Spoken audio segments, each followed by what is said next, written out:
Fertility treatment. What a waste of money.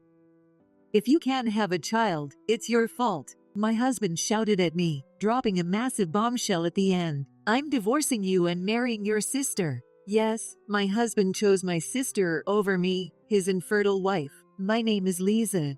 I live with my husband, Nick. The days I get to spend with my loving husband, that in itself was a source of happiness. But we struggled to have a child. We started talking about fertility treatments 2 years after we got married. Hey Nick, I think it's time we seriously consider having a baby. Yeah, but... My husband replied, clearly not enthusiastic. Fertility treatments are a lot of work, right? It's physically hard, and not to mention, they're expensive. That's true, but if it means we can have a baby, I think it's worth relying on treatment a little. Well, that might be true, but still. Nick didn't outright reject fertility treatments, but he wasn't exactly eager to pursue them either. Since I became a housewife due to his job transfer, I understood he might be worried about money. Nick, don't worry about the money. It's been 6 months since we moved, and I'm getting used to this place. I'm thinking of finding a job soon. That way, we won't have to worry so much about finances, right? If I started earning an income, our life would be more comfortable. Then, maybe Nick would be more open to fertility treatments. But Nick's reaction was not what I expected. Well, if you want to work, that's great, but... Finding a job just to pay for fertility treatment seems backward. Most people get pregnant naturally, right? Not really. Women's bodies are more complicated than that.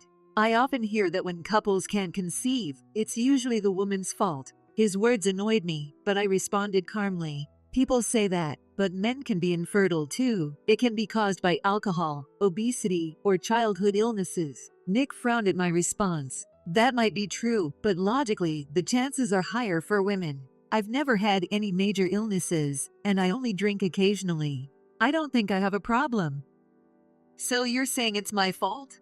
I'm not saying that, just speaking generally. The problem lies with me, the woman. He doesn't say it outright, but it's clear my husband thinks that way. That said, there's still a chance the problem could be with me. I decided to get tested for infertility. Unfortunately, my meal was waiting for me when I got home. Lisa, where have you been? You shouldn't be wandering around if you're a housewife. Let me in. It's too hot out here. My meal often visited unannounced, always monitoring me. Even if I did all my household chores, she would find something to criticize. Reluctantly, I let her in, and the first thing she said was, I heard you're going to go through fertility treatments? How did you know? Nick told me, of course.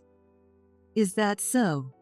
I planned to wait before making any decisions about fertility treatments, so it was unexpected that my husband had already talked about it. Listen, the whole reason you married into this family was to provide an heir. Yet, 2 years of marriage, and still no children. It's like you married my son for nothing.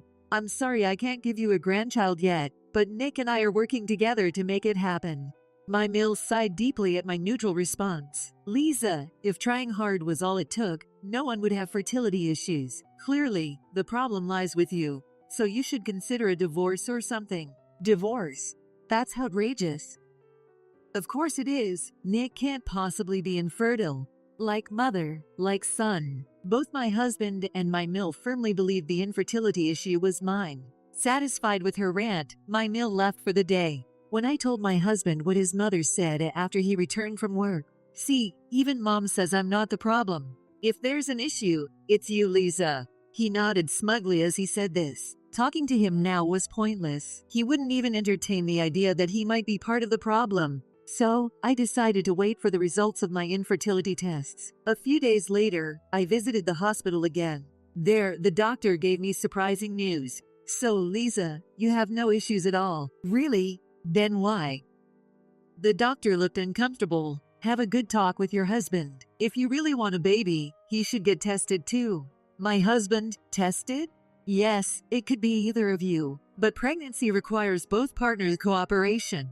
I suggest he gets tested as well, just in case. I see. There's nothing wrong with me.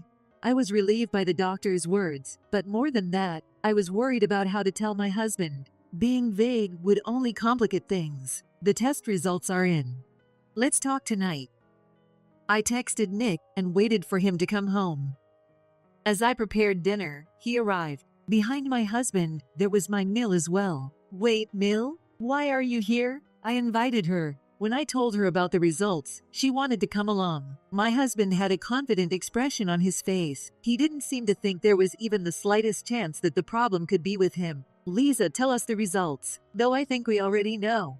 My Mill smirked, but I said straightforward, I have no issues. The doctor wants Nick to get tested too. Excuse me? Why me? Nick's mood instantly soured. Why? Because pregnancy is a team effort.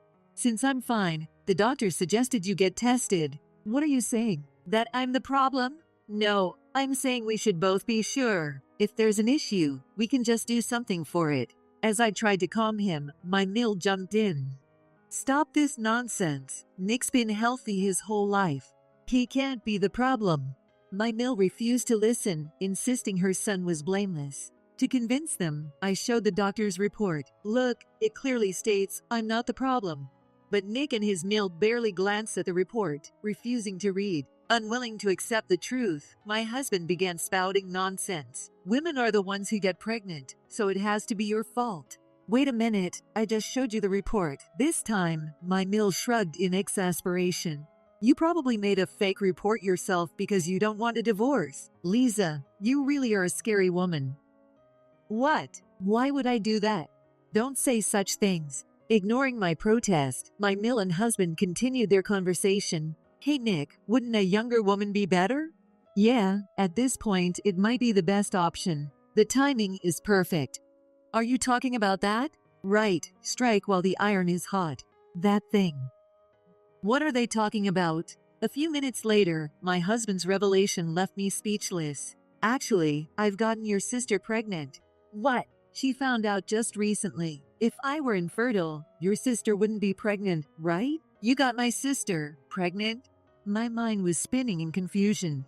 Ignoring my turmoil, my husband continued. So, I'm planning to marry your sister, Sarah. Mom really wants a grandchild soon. My mind went blank, and I nearly collapsed. My husband cheated on me with my sister? And now she's pregnant, and they plan to marry. Wait a minute. Sarah is still in college, and she had a boyfriend. Yeah, but she fell for me. Since when? We've been involved for a while now. He calmly admitted his betrayal. While I was discussing my infertility issues with him, he was having an affair with my sister. Betrayed by both my husband and my sister. To think I was discussing infertility with my husband, completely unaware of what was going on. My Mill added insult to injury. See? My son can get a woman pregnant. So, it's obviously your fault. We don't need a wife who can't have kids. Yeah, that's right. My husband joined in. So, it's settled. We're getting a divorce. I have the paper here. Just sign it. He pushed the divorce paper at me with a smile. Are they serious? Getting the sister of wife pregnant and planning to marry her. This is beyond my understanding. It was at that moment that an indescribable anger rose within me. Fine, we'll divorce, but you'll pay compensation. Once agreed, my husband immediately kicked me out of the house. Goodbye, infertile woman. I'll be happy with your lovely sister.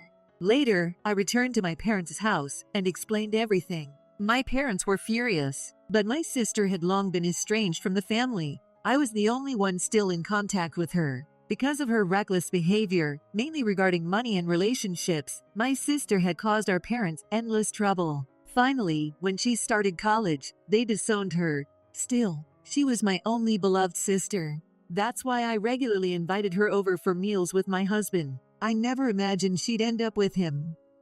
My parents said they would call my sister and husband to give them a stern talking to, but I told them, you don't need to do anything, because I knew that even if they got married, it wouldn't work out. And a few years later, I married a man named Sam, whom I met at my new job, and we had a daughter. One day, while the three of us were out together, someone called out, Hey, Lisa, Nick, it's been a while, Lisa. It was my ex-husband. He glanced at my daughter and current husband, then said bitterly, So you remarried. Good for you, finding someone who'd take you. That's none of your business. How does it feel to be married to my sister? Nick's face immediately turned sour. I knew it.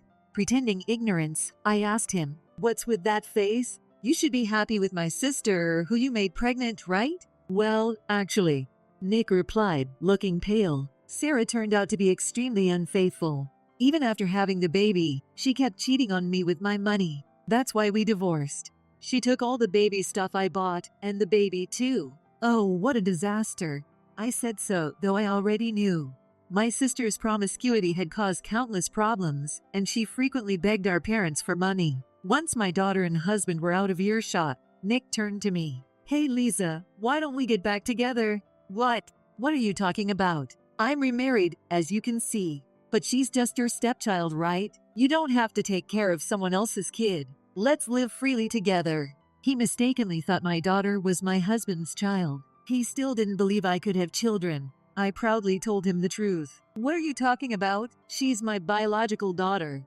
What? The look on his face was still unforgettable. He looked 5 times more foolish than usual. But weren't you infertile? He trembled as he asked. I explained calmly. Too bad for you. I got pregnant right after remarrying. And by the way, who knows whose child Sarah was carrying? I looked at him mischievously. His face turned even paler. Wait, what do you mean by that? Nothing much, just a thought.